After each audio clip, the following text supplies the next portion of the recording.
Hello! I have done it just this morning. I finished reading the final book on this year's Booker Prize Longlist, and so now I'm ready to rank all 13 of these novels from the bottom all the way to the top and give my shortlist predictions. And I don't normally read all of the books on the long list before the shortlist is announced, but it was a fun challenge, and overall I really enjoyed this year's long list. Certainly there are some books published in the past year that I would have swapped out for some of these books. You always get a mixed bag with the long list, but for the most part I found these to be really engaging stories. I really enjoyed how there was a whole range of narrative styles used throughout the books, where some were more traditional and some were what you could call slightly more experimental in their style. And I really enjoyed how these stories brought me all around the world, sometimes within the same novel, would go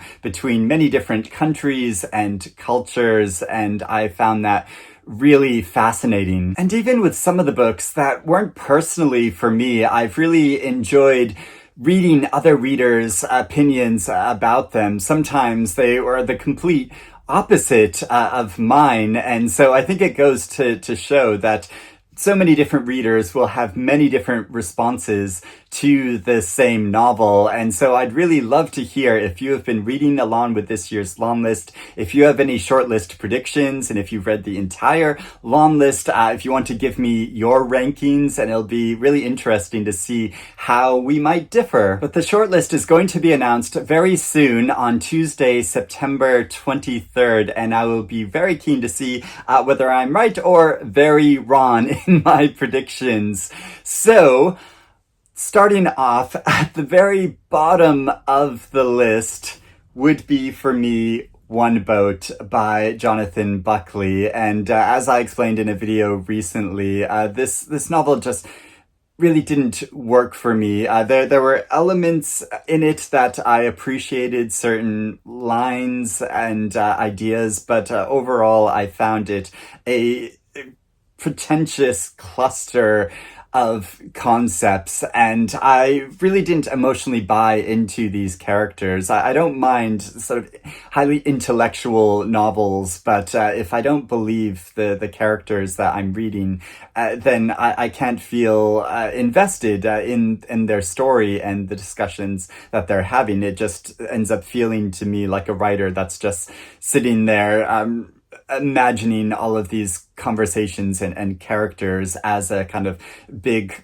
concept. So yeah, this novel goes at the bottom of the pile for me, sadly. Next would be Universality by Natasha Brown. Again, they're really interesting ideas, and the whole concept behind this story, I think, is incredibly topical and important, but the way it was executed, it just didn't work for me personally. But I just heard from a member of my book club who reread this novel and completely flipped her opinion of it, experiencing it again. And of course, the judges of the Booker Prize will read all of the books on the long list multiple times. So maybe some of these books will improve with a rereading. Maybe some of them, it will lessen a reader's opinion of them. But if this is shortlisted, I would like to read it again, because maybe it'll click for me this time, and I know for some readers, this is one of their favorites. Now, with The Rest of Our Lives by Ben Markovits, I could really understand the precarious position that this protagonist was in, having a kind of midlife crisis and trying to figure out what he wants to do with the rest of his life. But the story itself I found too meandering and just not engaging. I was honestly just really bored by it and all of the basketball, and I think it's a very valid perspective. I'm also someone who is boring white, middle-aged men. Thankfully, I'm not balding yet. Thank my mother for the good genes. But yeah, I couldn't really connect with Tom at the center of this story. And isn't it funny that on the long list we have Benjamin Wood writing about a character named Thomas, and then we have Ben Markovits writing about a character named Tom. Misinterpretation by Ledia Xhoga is the novel that I just finished reading this morning. And when I began this story, I was really into it and engaged by it. And I thought there were a number of mysteries and ideas in the story, but they just didn't really build up to anything larger overall. I thought there was going to be a more impactful ending and that it was all going to come together, but it didn't entirely for me. What I enjoyed most was when she traveled back to Albania from New York City and was visiting her mother and her family and her interactions with her mother. And I found it so endearing how she tried to take her mother out to lunch and her mother just wanted to watch her soap operas on her phone rather than communicating with her. But there were aspects of the narrative that it felt didn't quite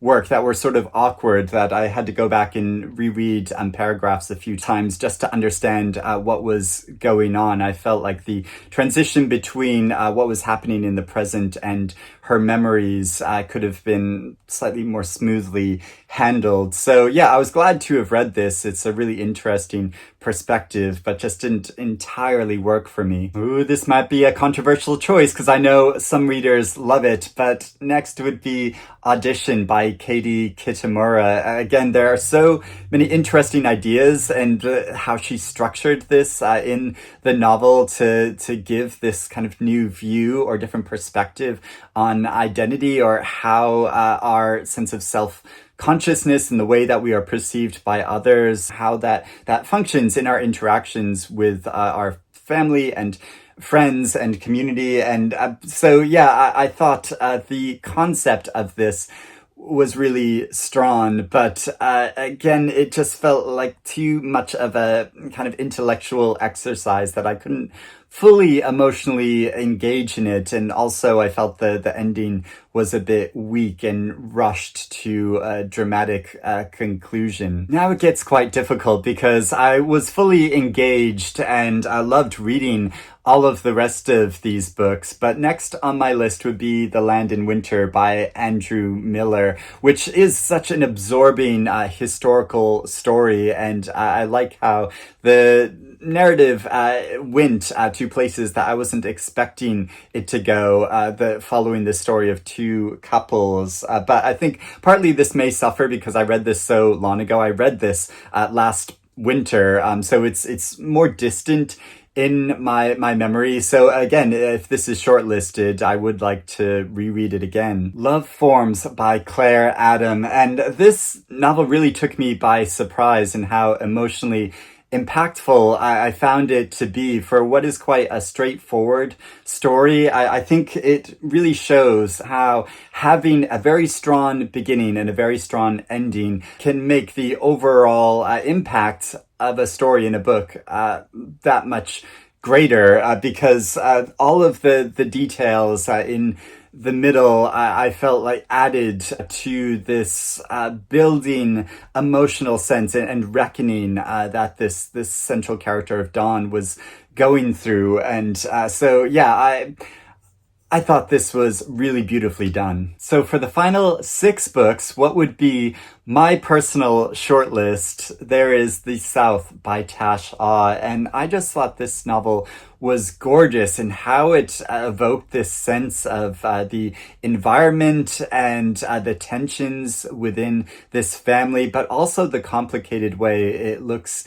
at memory and longing and desire, and how he so skillfully builds that up within the voice of this story. I just thought was so powerful. Flashlight by Susan Choi. And for a story that's just about a small family group, I feel like this is really epic in scope in how it handles the changes of these individuals over a long period of time and the shifting connections in this family unit, but also considering different countries and nations and forms of government and hidden secrets, both within the immediate family and larger national secrets. I was completely swept up in this story. Endling by Maria Reva, and for quite an oddball story, how this brings into it the current invasion of Ukraine, and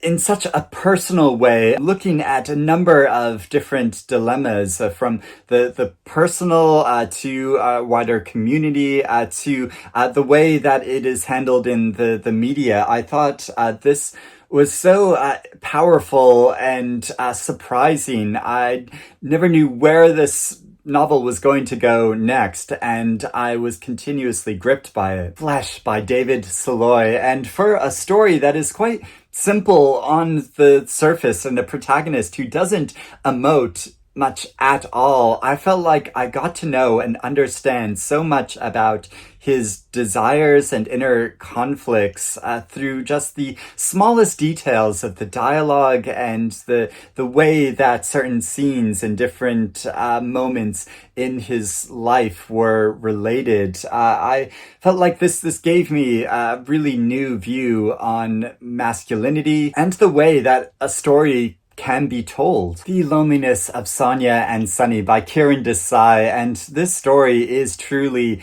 epic in following two families over multiple generations, but primarily focusing on two individuals and their precarious place in the world. I really felt the conflicts that they were experiencing, knowing where they fit in and how even to relate their own stories. The process of storytelling itself is really interrogated within the structure of this novel, and I thought that was so inventive and powerful.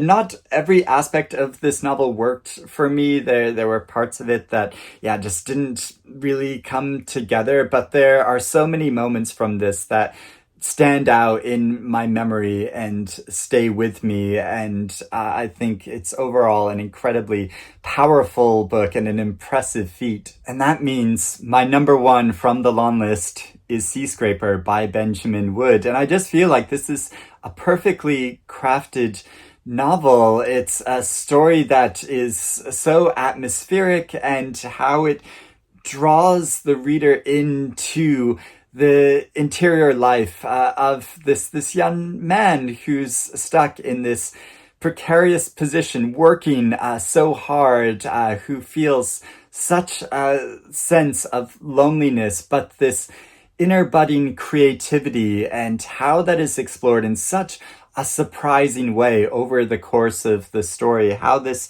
takes twists and turns that I wasn't expecting, and where it ends up. I feel like it's just so touching and moving, and really struck me to the core, and he's a character that's really going to stick with me. So this is my number one choice, but I know some other readers have felt very differently about this book, and I've just been discussing this with my book club recently, where it didn't entirely work for some other readers. But for me, it's just the best from the list, or at least that's how I feel now. But I'm really open to and eager to have more discussions with other readers about all of these books, and I'd love to know what you think about what you've read from the long list. If you have your own rankings and hopes for the short list, please let me know about that in the comments below. And if you want to know more of my thoughts about these different books, I've made individual review videos for many of them, and I've